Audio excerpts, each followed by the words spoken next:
दोस्तों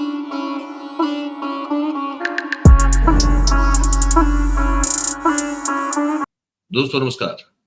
न्यूज.in में आप सभी का स्वागत है। मैं हूं आपका दोस्त मयूर जानी। अब दोस्तों, ये जो वीडियो में हम बात करने जा रहे हैं वो मैं आपको बताऊं, एक तरह से देखा जाए तो काफी बचकानी है। इसलिए क्योंकि अब हमारे राजनीतिज्ञों की भी जो जो मैच्योरिटी है, जो जो एक पुख्तापन होना चाहिए, जो एक एक उम्मीद होती है, जो देश को चलाते लोग हैं, जो देश की नीतियां तय करते हैं, जो जिम्मेदार है हर चीज के लिए, उनसे बहुत सारी मैच्योरिटी की उम्मीद हम सबको होती है। लेकिन फिर उन्हीं की ओर से जब कुछ ऐसे कुछ क्या कहें उसको, कुछ एक्शन दिखें, कुछ ऐसे वो उनके ओर से बर्ताव, कुछ फैसले ऐसे लेते हुए दिखें, तो बड़ा हास्यास्पद सा लगता है। कुछ बहुत सारी ऐसी घटनाएं हो रही है हमारे आसपास आजकल, उसी पे आज बात करनी है। और सबसे मैं गुजारिश करता हूं कि मैं बात शुरू करूं उससे पहले अभी से अगर आप इस वीडियो की लिंक को हो सके उतना अगर शेयर कर दें, तो ये जानकारी जो है वो ज्यादा से ज्यादा लोगों तक पहुंच पाएगी, आप सबके सहयोग से और आप सबकी मदद से। अब मामला यह है कि G20 समिट जो है हमारे यहाँ दिल्ली में रहेगा। सिर्फ चीन के और रशिया के राष्ट्रपति नहीं आएंगे, बाकी सब आ रहे हैं। अब वो चीन के और रशिया के क्यों नहीं आ रहे, वो एक अलग मामला है, लेकिन इंग्लैंड के और अमेरिका के तो आ रहे हैं। तो कम से कम ये जो है, इसको जो है ठीक समझा जा रहा है। अब मामला ये है कि अब सबको आमंत्रित किया जाता है, आप जानते हैं, एक विधिवत रूप से एक इनविटेशन, निमंत्रण जो है वो भेजा जाता है। उस निमंत्रण में अब ये हो गया, जो बात अब निकल के आई है कि उस निमंत्रण में, अब वो निमंत्रण जाता है तो राष्ट्रपति की ओर से जाता है, क्योंकि देश के सबसे प्रथम नागरिक जो है वही है, और तीनों सेनाओं के भी वो प्रमुख है। पूरे संविधान को देखना, लालन पालन करना, उसको जो है वो आंचना, ये देखना, हर चीज की जिम्मेदारी संवैधानिक रूप से उनके पास होती है। तो कोई भी निमंत्रण भी जाता है तो वो उनके नाम से जाता है, तो प्रेसिडेंट ऑफ इंडिया के नाम से जाता है जनरली। तो अब तक तो यही था। अब अचानक से जो है ये जो गया है वो प्रेसिडेंट ऑफ भारत के नाम से गया है। इस चीज का खुलासा जो है ये राघव चड्ढा ने अपने ट्वीट पे किया, और उसके बाद जो है वो फिर धमाल मची हुई है। मैं आपको ट्वीट दिखा रहा हूं, ये राघव चड्ढा का ट्वीट है, ठीक है। उन्होंने कुछ 12:30 को आज किया था। वो कह रहे हैं कि the BJP recent move to change the reference from President of India to President of Bharat on official G20 summit invitations has raised eyebrows and ignited a public debate. How can the BJP strike down India? The country doesn't belong to a political party. It belongs to 135 crores Indians. Our national identity is not the BJP's personal property that it can modify on whims and fancies. जुड़ेगा भारत, जीतेगा India. और फिर नीचे आप देख रहे हैं कि वो on the occasion of G20 summit, फिर भारत का राज चिन्ह है, और फिर जो है मुद्रा है हमारी, और फिर जो है the president of Bharat request the pleasure of the company of फिर सो एंड सो। तो अब ये क्यों किया, क्यों करना पड़ा? तो इंडिया अलायंस जो है वो कह रही कि वो हमसे मतलब कि वो खौफ खा रहे हैं कि देश का नाम भी जो है वो बदलना चाहते हैं। इस पर जो है मनोज झा, आप जानते होंगे मनोज झा साहब को, आरजेडी से जो है राज्यसभा में सांसद हैं, और बहुत अच्छे जो है वो कानून के, संविधान के, सब चीजों के बहुत जानकार विद्वान पंडित हैं। वो क्या कहते हैं वो मैं आपको सबसे पहले वो सुनाना चाहता हूँ, उसको आप सुन लीजिए। हमें नहीं पता था कि भाजपा वाले इतने कमजोर लोग हैं, इतनी जल्दी परेशान होकर। अभी तो चंद हफ्ते हुए हैं इंडिया नाम के इस गठबंधन को बने हुए, और आप खिलवाड़ करना आपने शुरू कर दिया। इनविटेशन भेजे जा रहे हैं, रिपब्लिक ऑफ इंडिया की जगह रिपब्लिक ऑफ भारत। साहब, आर्टिकल 1 में बड़ा क्लियर पोजीशन है, इंडिया दैट इज भारत। और अगर आप हमसे डर करके, इस गठबंधन से डर करके, तो उसकी टैगलाइन पढ़ लीजिएगा, नीचे इंडिया के नीचे टैगलाइन है, जुड़ेगा भारत जीतेगा इंडिया। क्या क्या ले लोगे? इतनी परेशानी?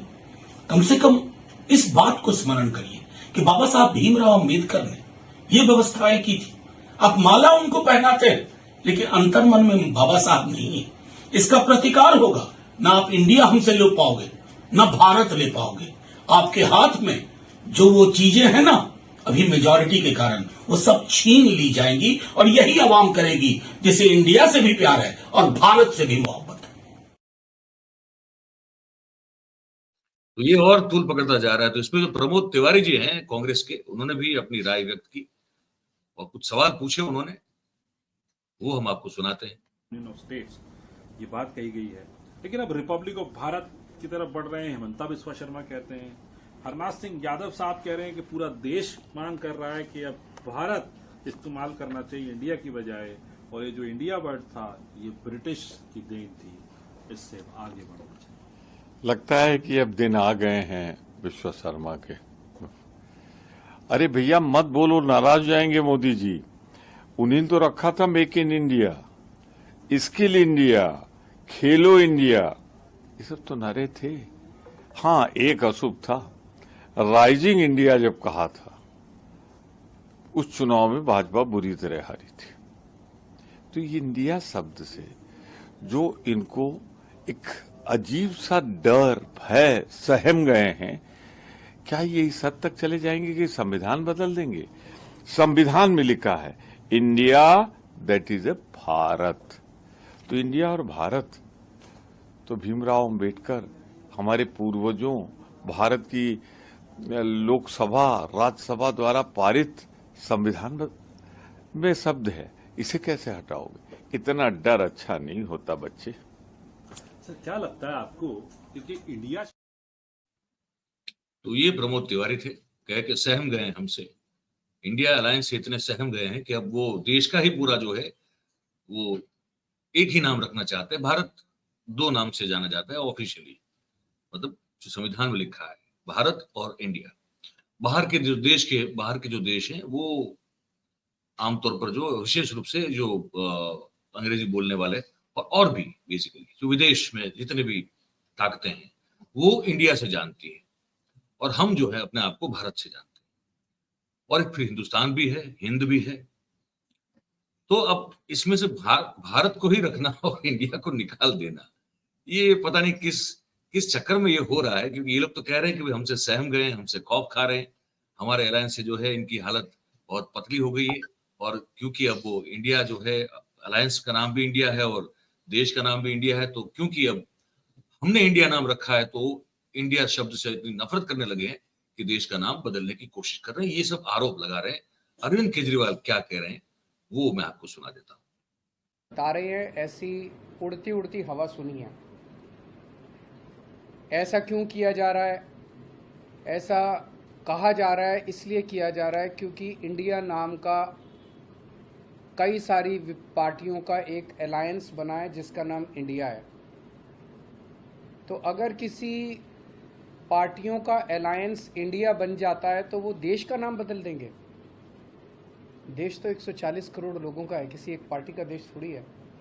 कल मान लीजिए इस इंडिया अलायंस ने अपना नाम बदल के भारत रख लिया, तो फिर भारत भी बदल देंगे। फिर क्या भारत का नाम बीजेपी रखेंगे या भारत का नाम फिर क्या रखेंगे? मान लो इंडिया अलायंस ने कल एक मीटिंग करके अपना नाम इंडिया से बदल के भारत रख लिया, तो क्या ये फिर भारत का नाम भारत बदल देंगे? ये क्या मजाक है? देश है भाई, देश इतने हजारों साल पुराना भारत देश है, इतनी बड़ी पुरानी संस्कृति है, इतना पुराना हमारा देश है, उसका नाम इसलिए केवल बदल के रखा जा रहा है क्योंकि इंडिया अलायंस बन गया और बीजेपी को ये लग रहा है कि थोड़े बहुत 4 वोट इनके कम हो जाएंगे इंडिया अलायंस बनने से, तो वोट कम हो जाएंगे इसलिए भारत का नाम बदल दो। ये तो देश के साथ ये बड़ा एक वाजिब सवाल पूछा कि अब हमने अगर नाम बदल के भारत रख दिया तो क्या देश का नाम भारत भी आप नहीं रखोगे? क्या वो भी आप हटा दोगे? लेकिन आप भारतीय जनता पार्टी उनके जो मंत्रीगण से लेके, उनके कार्यकर्ता से लेके, उनके नेता लोग से लेके, आप जो भी पकड़ लो, वो सब मैंने कहा ना, वो 7वें आसमान पे उड़ते रहते हैं और जमीन से उनका जो नाता है वो टूट चुका है। तो क्या कहें, अब वो राजीव चंद्रशेखर जी हैं, हमारे आईटी मिनिस्टर हैं, और भी उनकी बहुत सारी पहचान है, लेकिन इस वक्त देना ठीक नहीं है। पर उन्होंने जो है इस पूरे बात पर जो घमासान बचा हुआ है उस पर क्या कहा वो मैं आपको सुनाता हूँ। कि प्रेसिडेंट ऑफ इंडिया की जगह पर प्रेसिडेंट ऑफ भारत लिखा हुआ है। तो इसमें मुझे समझ में नहीं आ रहा इसमें गलत क्या है। भारत हमारा देश भारत ही है, इसमें प्रेसिडेंट ऑफ भारत लिखने में किसको तकलीफ है? कांग्रेस कह रही है संविधान से छेड़छाड़ है सर। कांग्रेस कह रही है संविधान से छेड़छाड़। कांग्रेस को तो सब कुछ छेड़छाड़ी दिखता है ना। उनको एक दिन सनातन धर्म को इरेडिकेट करना है, दूसरा दिन कुछ और बोलेंगे। इसमें मुझे कोई नहीं लगता इसमें कोई प्रॉब्लम है। भारत का नाम अगर हम भारत नहीं यूज करेंगे तो क्या यूज करेंगे? So the speculation is that in the upcoming special I can't comment on people's speculation and their mental problems. Our country is Bharat. On that, there should be no two doubts about this. Will it be a part of the special session? That's what some are asking. That you'll have to wait and see, isn't it? No. बहुत अच्छा। तो आपने सुना राजीव चंद्रशेखर जी को, उन्होंने कहा कि भाई भारत नाम है, भारत रखेंगे, क्या तकलीफ है? नहीं, कोई तकलीफ होनी नहीं चाहिए इसमें। लेकिन फिर एक सवाल, यही सवाल बन रहा है, और संविधान के अनुच्छेद 1 का भी अगर हम बात कर लें, या अगर अब तक का, जब से वो 47 में पार्टीशन हुआ और आजादी मिली तब से लेके अब तक, ये अब तक तो नहीं था। आप भी सत्ता में थे, 9.5 साल से सत्ता में है। तो इससे पहले तो आपने कभी जो है ना लिखा कि प्रेसिडेंट ऑफ भारत या तो प्राइम मिनिस्टर ऑफ भारत, आपने तो इंडिया ही लिखा। आपने बिल्कुल, वो प्रमोद तिवारी ने भी सही कहा कि भाई आपने जो है वो सैकड़ों स्कीम्स जो हैं वो जो शुरू की, वो चाहे फिर मेक इन इंडिया हो, स्टार्टअप इंडिया हो, डिजिटल इंडिया हो, है ना, पता नहीं और क्या क्या इंडिया, हर चीज से आपने जो है इंडिया को जोड़ा, या इंडिया से हर चीज को आपने जोड़ी। तो अचानक से अब सवाल इसलिए खड़ा होता है कि ये लोगों जब मिलके इंडिया अलायंस बनाया, तो उसके बाद जो है आपकी जो चरमराहट है वो समझ में नहीं आ रही है, और वहां तक वो पहुंच जाए कि आप फिर जो है वो अचानक से इतने सालों के बाद आप वो वहां पे इंडिया बदल के जो है भारत लिख दो। तो इसलिए सवाल पैदा होता है, बाकी होने का कोई मतलब नहीं बनता। और इसलिए शायद पवन खेड़ा की ये बात जो है, ये भी जो मैं आपको सुना दूं, इसको सुन लीजिए। सुना, मोदी जी को अब इंडिया नाम से प्रॉब्लम हो गई और नाम बदल रहे हैं, भारत कर रहे हैं। अरे पूरा विश्वास रहा है मोदी जी आप पर। वैसे मनोरंजन अच्छी चीज है, करते रहना चाहिए, होते रहना चाहिए, लेकिन G20 के वक्त मनोरंजन का जिम्मा खुद मोदी जी ने ले लिया अपने ऊपर, ये अच्छा नहीं लगा। इतनी घबराहट, इतना खौफ, अच्छा लग रहा है ये डर आपका हमें। वैसे मोदी जी, हम लोग ना इंडिया वाले नाक से सांस लेते हैं, मुंह से खाना खाते हैं। अब आप क्या करोगे? बदल दोगे ये भी? हंस रहा है पूरा देश। आप हमसे नफरत कीजिए, कोई दिक्कत नहीं। हमारे नेतृत्व से नफरत करते हैं, कोई दिक्कत नहीं। हमारी विचारधारा से नफरत करते हैं, हमें कोई दिक्कत नहीं। इंडिया से नफरत मत कीजिए, इंडियंस से नफरत मत कीजिए, भारत से नफरत मत कीजिए, भारतवासियों से नफरत मत कीजिए। और हां, नाक से सांस लेते रहिए, मुंह से खाना खाते रहिए। जय हिंद, जय भारत, जय इंडिया। तो अब ये लोग चिढ़ा रहे हैं। अब ये पहली बार ऐसा हो रहा है कि ये कहीं ना कहीं लीड लेते नजर आते हैं। मतलब स्ट्रेटेजिकल जो एक वॉरफेयर होती है ना, एक तो होती है बहुत बड़ी लड़ाई जो कि आने वाला चुनाव होगा, उसके बीच में जो है उससे पहले को एक साइकोलॉजिकल वॉर होती है, छोटी छोटी लड़ाइयां होती है, जिसमें कौन किसको जो है किसका मनोबल तोड़ देता है, कौन किस पर भारी पड़ता है, कौन किस पर हावी हो जाता है। ये साइकोलॉजिकल वॉरफेयर जो होती है, इसमें ये जो इंडिया अलायंस है वो कहीं हमको जो है थोड़ा भारतीय जनता पार्टी पर भारी पड़ता हुआ दिखाई दे रहा है। क्योंकि देखिए ना, बहुत सारी ऐसी बातें हो रही है जो प्रधानमंत्री जी को भी करना पड़ रहा है। ऐसी ऐसी बहुत सारी बातें, ये इसके बाद का एक एपिसोड में बनाने वाला हूं, उसमें बताऊंगा कि किस तरह से मैंने पहली बार जो है मोदी जी को किसी और की नकल करते हुए देखा, वैसे प्रत्यक्ष रूप से, है ना। वो एक है, वो एक वीडियो उनका आया हमारे सामने, उस पर मैं बात करूंगा। आज ही के दिन आपको देखने को मिलेगा, लेकिन थोड़ा इसके बाद बनाने वाला हूं। तो ये एक है, एक एज है इनको मिली हुई है इंडिया वालों को, इंडिया अलायंसेस को। तो यहाँ भारतीय जनता पार्टी और मोदी साहब थोड़े बैकफुट पे नजर आ रहे हैं, ये तो साफ दिखाई दे रहा है। अब ये हमने आपको बताना था, आपको हमने बता दिया।